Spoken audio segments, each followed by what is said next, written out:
East of Mostar in southern Bosnia, villages already emptied by the fighting are now being systematically burned.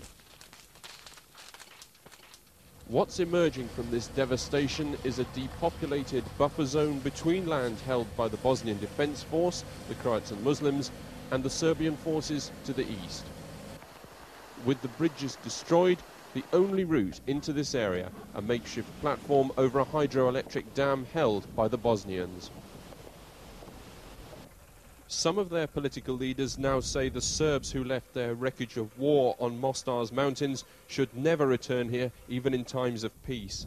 That the country should be split now into ethnic areas, with Mostar the capital of a Croatian autonomous region.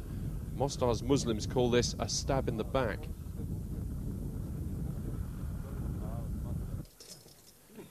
But up in the Veleš mountains, the ragged army of amateur Bosnian soldiers, both Croat and Muslim, prepare for war, not politics.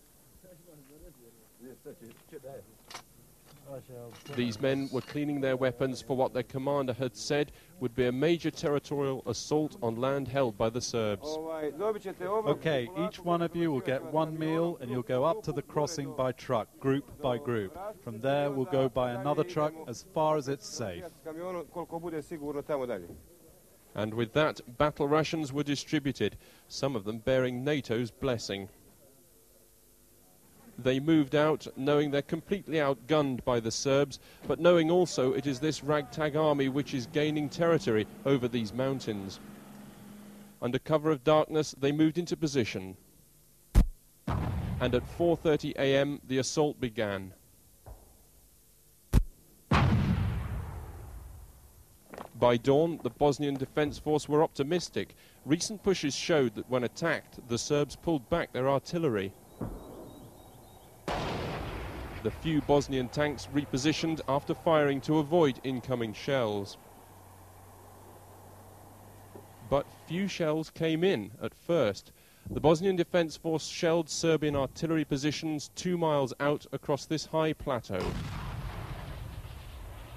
Their objective, to take these 2 small villages, currently in Serbian hands.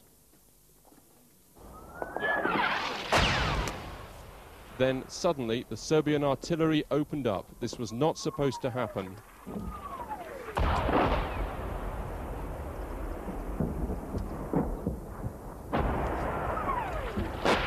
They tried to take cover in the rocks.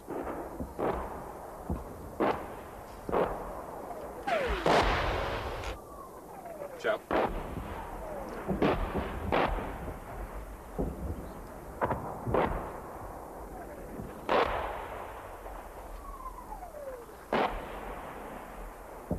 It was to go on for hours as both sides sought to take possession of these 2 tiny villages.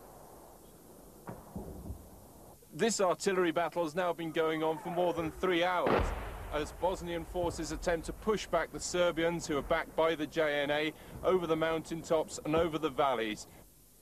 Down in the village, the Bosnian Defence Force now found itself fighting tanks with their Kalashnikovs.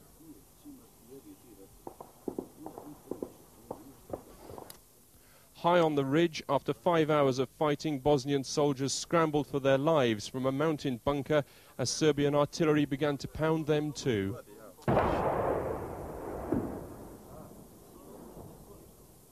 One of those who'd escaped asked for reinforcements. Our men are out on the mountain, he said. They're being attacked by mortars, artillery, snipers. Can you get help? They tried reaching the command on the field telephone, only to find the cables had been blown up. But there was worse news to come. As the Bosnians attempted to get their wounded off this mountain by truck, the driver ran into an ambush. 20 Serbs came with guns. I drove past them. They shot, and I got hit in the head and the leg. The doctor next to me was severely wounded. He'd left 3 men up there, including the doctor.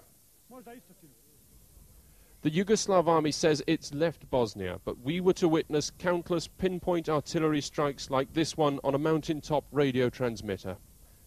And this. the pummeling of multiple rocket launchers, heavy artillery, high precision, the hallmarks of professional Yugoslav soldiers, not Serbian irregulars.